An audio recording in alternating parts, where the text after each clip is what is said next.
की जय। साईं माता जी।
वाले भैया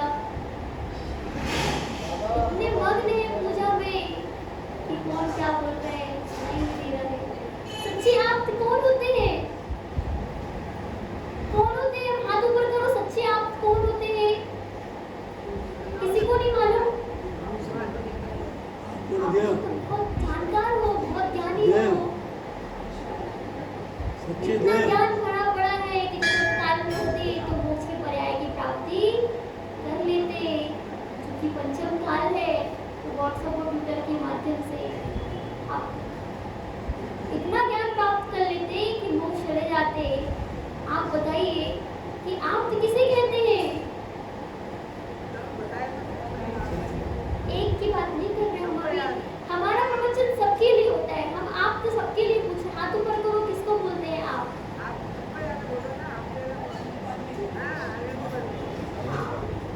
जो सच्चे आप तो सच्चे गुरु और सच्चे शास्त्र पर या आगम, सच्चे आगम पे या सच्चे शास्त्र पर विश्वास करे वही सम्यक दर्शन है। और वह सम्यक दर्शन 3 मूर्ता से रहे और 8 अंगों से सहित और 8 मदों से रहित होता है। कैसा होता है? 8 अंगों से सहित, 3 मूर्ता से रहित और 8 मदों से रहित होता है। तो ऐसे सम्यक दर्शन की प्राप्ति के लिए हम भगवान का अभिषेक, पूजन पाठ और आदि अन्य क्रियाएं करने के लिए मंदिर जी में आते हैं। अब उस सम्यक दर्शन हमें कैसे प्राप्त होगा? एक तो सम्यक दर्शन हो सकता है प्राप्त। देखो, पर्याय कितने प्रकार की होती है? पर्याय 2 प्रकार की होती है। एक अर्थ पर्याय और दूसरी व्यंजन पर्याय। अब अर्थ पर्याय किसे कहते हैं? जो सूक्ष्म रूप से जो सूक्ष्म होती है वो अर्थ पर्याय, और व्यंजन पर्याय जो स्थूल होती है। तो अर्थ पर्याय क्या होती है? स्वाभाविक होती है, और व्यंजन पर्याय क्या होती है? प्रभाव से होती है। अब स्वभाव से हमें सम्यक दर्शन जो प्राप्त हो रहा है वो कैसे हो रहा है? स्वभाव से प्राप्त हो रहा है। और जो हमें मिथ्या दर्शन प्राप्त होता है वो किससे होता है? विभाव से होता है। किससे होता है? विभाव से। तो जो हमें स्वभाव से प्राप्त हो रहा है वो सम्यक दर्शन है। तो प्रत्येक जीव को अपनी परिणति स्वभाव में ही लगाना चाहिए। स्वभाव में लगाओगे तो आप 6 प्रकार से आलाप पद्धति में बताया गया है। अभी हम प्रमाण से ही आपको बताएंगे हर चीज। आलाप पद्धति में बताया गया है कि जीव में जीव तत्व और स्वभाव पर्याय होती है और कर्मकृत प्रभाव पर्याय भी होती है।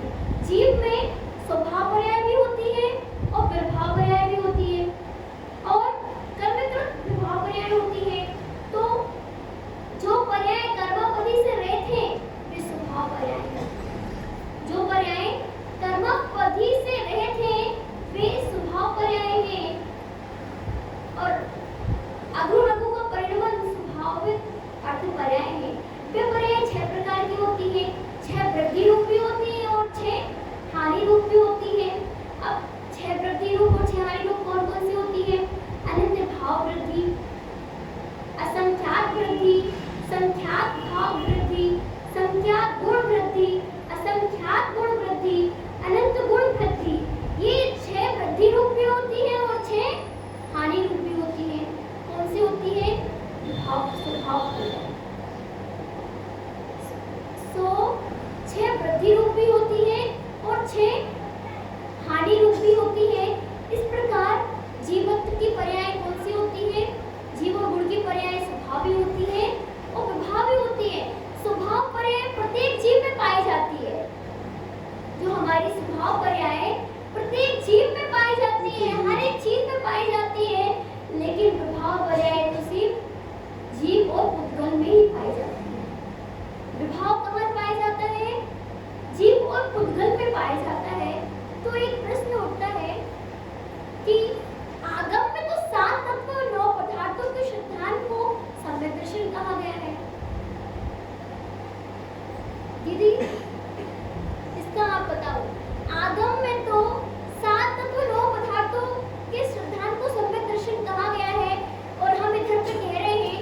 कि सम्यक दर्शन 8 अंगों से सहित होता है और 3 मदों से रहित होता है, 8 मदों से रहित होता है और 3 मूर्ता से रहित होता है। अब आप इसको बताइए। सभी लोगों को पता है, छलाला सब लोगों ने पढ़ी। सम्यक दर्शन, सम्यक ज्ञान, सम्यक त्याग की तीसरी धारणा है। आत्मा को लेते हैं सुख आपको देता है। आत्मा का जो सुख है वही सच्चा सुख है। वह सुख जो है वो आपको करते रहेंगे। अब आपको का कहा नहीं है, आपको का शिव माही लगाते शिवमन लगना चाहिए। आपको का मोक्ष में नहीं है, इसलिए हमें क्या करना चाहिए? मोक्ष मार्ग में लगना चाहिए। अब प्रश्न होता है मोक्ष मार्ग में क्या? मैंने जी बताया कि आपको का है तो सुख कहाँ है? सुख है तो कहाँ पे है? फिर वो है तो रास्ता कौन सा है? तो उसके लिए मैंने बताया सम्यक दर्शन ज्ञान चरण से मनुष्य दूरी तो विचार। सम्यक दर्शन, सम्यक ज्ञान, सम्यक कार्य, ये मोक्ष मार्ग है। लेकिन ये मोक्ष मार्ग दो प्रकार है, एक व्यवहार मोक्ष मार्ग, एक निश्चय मोक्ष मार्ग। एक प्रश्न खड़ा हो जाता है, अभी जैसे ये बात कर रहे हैं माता जी ने बताया कि आपका गुण है सम्यक दर्शन, सम्यक ज्ञान, सम्यक कार्य, रत्न त्रय प्राप्त है। यहाँ एक प्रश्न हो जाता है हमें कि सम्यक दर्शन में मोक्ष का कारण तो 2 प्रकार के तो ये 2 क्यों है? सम्यक दर्शन में क्यों होना चाहिए? फिर व्यवहार या निश्चय की क्या आवश्यकता है? तो यहाँ पे बताया है कि निश्चय का सत्यार्थ हो जाता है। जो जीवादि 7 प्रयोजन जो तत्व है उनका सही स्वरूप जैसा आगम में बताया गया है उसके अनुसार जानना, उससे विपरीत नहीं जानना। यदि वो जानते हैं तो सत्यार्थ है, वो निश्चय मोक्ष मार्ग है। और उसको पाना कैसे है? उसको कैसे जानेंगे? तो उसको पाने के लिए वो मार्ग पर चलना पड़ेगा। तो जो उस मार्ग पर चलने का रास्ता है वो व्यवहार मोक्ष है।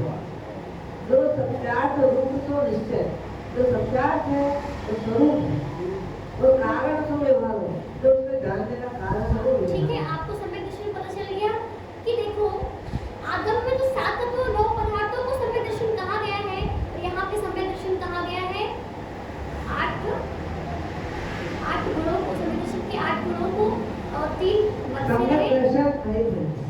8 अंगों को। सम्यक दर्शन होता है 25 दोषों से रहित। कितने दोषों से रहित? 25 दोषों से रहित। 7 तत्व 9 पदार्थ पर सच्चा सिद्धांत सम्यक दर्शन, ये परिभाषा है ना। परम ब्रह्म से भिन्न आपने रुचि सम्यक समझा है। 6 द्रव्यों में अपने जीव द्रव्य को छोड़कर अन्य पदार्थों से भिन्न अपने को जानना वो सम्यक दर्शन। दूसरी परिभाषा। तीसरी परिभाषा जो 25 दोषों से रहित वो सम्यक दर्शन। अब 25 दोष है, यहाँ पे माता जी ने अभी जो बताए हैं वो 25 दोष नहीं हो रहे है ना, कम हो रहे हैं। कितना बताया माता जी ने? 3 मूर्ता, 8, 16, 3 8 मद और 8 अभी आगे 25 दोष और निकलते जाएंगे क्योंकि अभी तो रत्नाकरण शब्द के 4थे श्लोक के माध्यम से बताया गया है। 8 अंग सहित 8 अंग रहित, 3 बुद्धि, 6 अनर्थ। अभी आगे आगे बढ़ते जाएंगे, आपको आगे की ओर पता चल 25 दोष है। 25 दोष में से अभी सम्यक दर्शन के स्वरूप में रत्नाकरण श्रावणाचार्य के इस श्लोक में श्रद्धा है परमात्मा है, इस वाले श्लोक के अंतर्गत ये बताया हुआ है। अभी यहाँ पे 6 अनायनों को छोड़ दो, यहाँ पे 8 मत आगे बढ़ते जाएंगे तो आगे आपको मालूम पड़ता जाएगा। ठीक है, अब अपन बात कर रहे थे सम्यक दर्शन की बात तो हो चुकी है। अब अपन बात कर रहे थे कि बड़ी पुण्य के उदय से हमारे लिए भगवान के दर्शन करने मिल रहा है, वो भी दोनों हाथों से, एक हाथ से नहीं। अभिषेक कितने हाथों से करते हैं? दोनों हाथों से भगवान का अभिषेक करने मिलना है। अहो बहुत पुण्य का विषय है। यदि गंधोदक भी आपको व्यर्थ लगे, इससे ज्यादा व्यर्थ विचार आपको ही नहीं हो सकता। तो कह रहे थे कि जब बृहद अभिषेक क्या होता है? जब भरत चक्रवर्ती को अशुभ स्वप्न आए थे, ये आदि पुराण में, अब मैं इसका आपको व्याख्यान में दे दूंगी कि ये कहाँ आया है।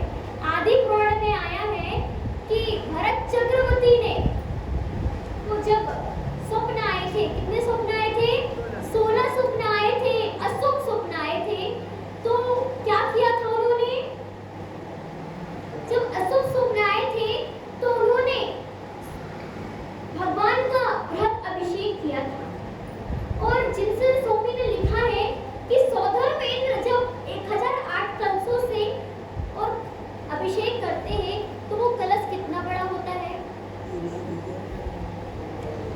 चाहिए। वो कलश कितना बड़ा होता है? 4 योजन चौड़ा, यानी 12 किलोमीटर।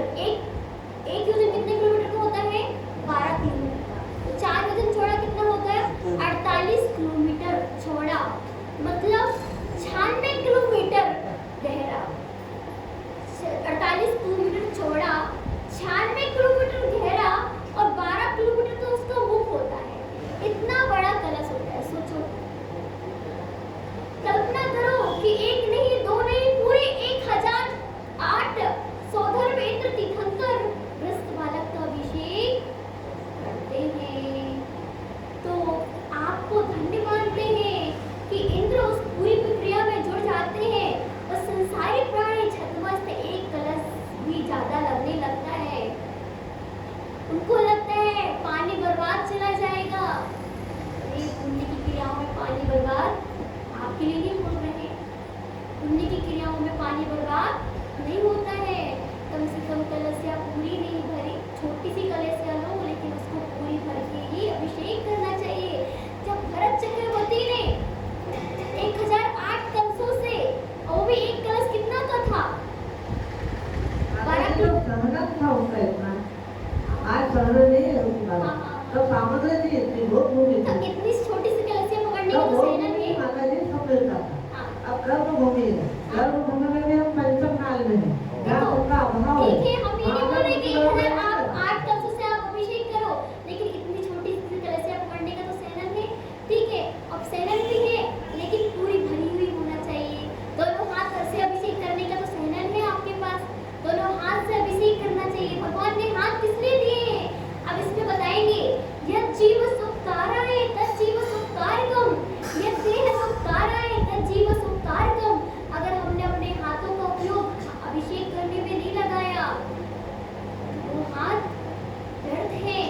हमने अपने शरीर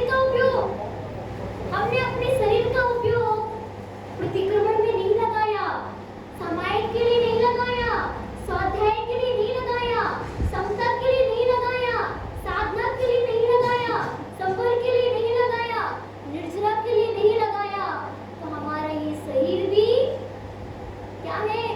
हम किसका पोषण कर रहे हैं? यह जीव सुखकाराय तज्जीव सुखकारकम। हम किसके पोषण में लगे हैं? हम शरीर के पोषण में लगे हैं। अरे भैया, शरीर का पोषण तो आप दूध दही मक्खन खा के कर लोगे। हमें आत्मा का पोषण करना है। आत्मा का पोषण कैसे करेंगे? धर्म आदि क्रियाओं से। कैसे क्रियाओं को? जब हम समाय प्रतिक्रमण उस शरीर के माध्यम से करेंगे तो हमारा आत्मा का पोषण हो जाएगा। हमें शरीर को पुष्ट नहीं करना है। आप किसको पुष्ट करते हो? शरीर को केवल खिलाना ही नहीं पड़ता है, उसको सिखाना भी पड़ता है। आत्मा को भगवान बनाना है। माँ बेटे को बलवान बनाना सिखाती है। माँ दूध पिला के बेटे को बलवान बना देती है, लेकिन हमारी जिनवाड़ी माँ अपने लाल को भगवान बनना देखना चाहती है। हमारी जिनवाड़ी माँ अपने लाल को क्या देखना चाहती है? भगवान बनना देखना चाहती है। और हमारी माँ बेटे को बलवान बनना देखना चाहती है, और हमारी जिनवाड़ी माँ बेटे को क्या देखना चाहती है? भगवान बनना। तो हम सभी जिनवाड़ी के लाल हैं, हम सभी को भगवान बनना है। शरीर का सही उपयोग करना सीखो। यदि शरीर संसार का कारण बन सकता है तो मोक्ष का कारण भी बन सकता है। हमारा शरीर जो है भैया, संसार का कारण बन सकता है तो मोक्ष का कारण भी बन सकता है। मेरी आंख मोक्ष के लिए, मेरे कान मोक्ष के लिए, मेरी नाक मोक्ष के लिए, मेरी श्वास मोक्ष के लिए, मेरे हाथ मोक्ष के लिए, मेरे हाथ धर्म की क्रियाओं करने के लिए, मेरे हाथ पूजा करने के लिए, मेरी भक्ति पूजा प्रेम शव, मेरी साधना, मेरा तप त्याग, मेरा ज्ञान, मेरा ध्यान, मेरी चर्या, सब किसके लिए है? मोक्ष के लिए है। जो व्यक्ति आत्मा के स्वभाव को नहीं जानता, वह देव को पुष्ट करने के लिए प्रयास में लगा रहता है, और जो व्यक्ति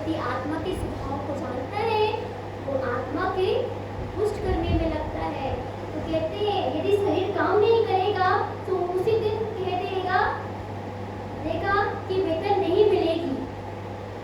आप सरकारी नौकरी करते हो तो क्या होता है, जब आप सरकारी नौकरी करते हो तो रिटायरमेंट के बाद भी आधा वेतन देता है सरकार।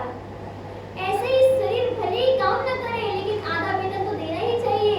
इसके समाधान में आचार्य भगवान कह रहे हैं कि शासन के समान हमें दया नहीं करना। हमने तो पहले ही शर्त रखी थी कि जब तक काम करोगे तब तक वेतन मिलेगा। हे शरीर, तू काम करना बंद कर दोगे तो तुम्हें कुछ नहीं मिलेगा। जब सरकारी वेतन देती है तो आपको भी देना चाहिए। तो सरकार की प्रक्रिया है कि प्राइवेट कंपनी है, जहाँ भी सरकार काम करेगा वही वेतन मिलेगी। जहाँ लैंप, कैंडल, गैस बत्ती, पेट्रोल या तेल दिया जाता है या तेल देना बंद कर दोगे, आहार देना शरीर का वेतन है। उसी प्रकार सभी का वेतन कब तक देते हैं? सभी का वेतन कब तक देते हैं? जब प्रकाश देते हैं। कैंडल कब तक होती है? जब प्रकाश देती है। लैंप कब तक होता है? जब प्रकाश होती है। जब ये प्रकाश देना बंद कर देती है तो आप क्या करते हो? इसको पूरा कचड़े में डाल देते हो। जब हमारा शरीर से आत्मा निकल जाती है तो हम क्या करते हैं? शरीर को जला देते हैं। तो उसी प्रकार शरीर की भी स्थिति है, हमारे शरीर की भी स्थिति है। अगर हमारे शरीर से ज्ञान ध्यान का देना बंद हो जाए तो हमारा शरीर व्यर्थ है।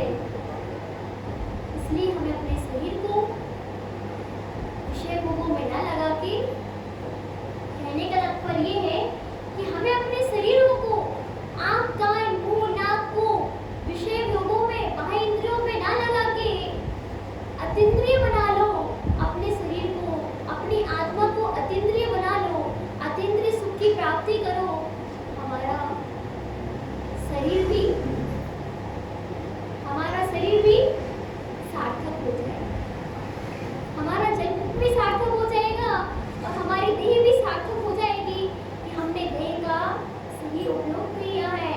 सेवा को तो सेवा दी, शरीर को तो सेवा दी, आत्मा को जब तक आप शरीर की सेवा करोगे आत्मा आपकी तब तक वंचित रहेगी। किससे वंचित रहेगी? साधना से वंचित रहेगी। जितना आप शरीर को सेवा दोगे आपकी आत्मा साधना से वंचित रहेगी। जगह भरपेट भोजन कर लोगे तो क्या हो जाएगा?